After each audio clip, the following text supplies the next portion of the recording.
விஜய் அவர்களோட அடுத்த சம்பவம் ஆரம்பிக்க போகிறது. இதனால் தமிழக வெற்றி கழக நிர்வாகிகள் தயார் நிலையில் இருக்காங்க.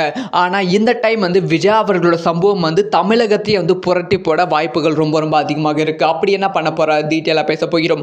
இன்னைக்கு தமிழக வெற்றி கழக நிர்வாகிகளுக்கு தமிழக வெற்றி கழகம் ஒரு அறிக்கை ரிலீஸ் பண்ணியிருக்காங்க. அதில் அவங்க என்ன சொல்லியிருக்காங்க அப்படின்னு பார்த்தீங்கன்னா, தமிழக வெற்றி கழக நிர்வாகிகள் இதுக்கு மேலே தலைமை சொல்கிற வரைக்கும் எந்த விதமான முடிவும் எடுக்காதீங்க.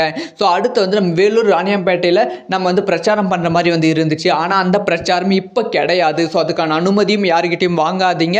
ஸோ அதுக்கான முன் ஏற்பாடுகளும் செய்யாதீங்க. இனிமே காவல் அதிகாரிகள்கிட்ட அனுமதி வாங்காதீங்க அப்படிங்கிற விஷயத்த தலைமை கிட்ட இருந்து சொல்லியிருக்காங்க. அப்படிங்கிற விஷயம் நிர்வாகிகள் சொல்லியிருக்காங்க. இனிமே விஜய் அவர்கள் காவல் அதிகாரிகள் கிட்ட அவங்க சொல்ற இடத்துல பிரச்சாரம் பண்ண போவது கிடையாது அப்படிங்கிற தகவலும் கிடைச்சிருக்கு.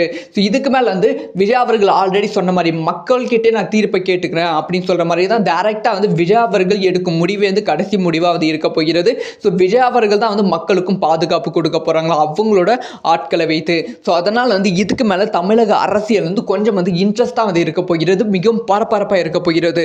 இத்தனை நாளா தமிழக வெற்றி கழகத்தோட பிரச்சாரம் கொண்டாட்டங்களா இருந்தாலும் இனிமே தமிழக வெற்றி கழகத்தோட பிரச்சாரம் கூட்டம் ஒரு புரட்சிகரமான கூட்டமாக இருக்க போகிறது.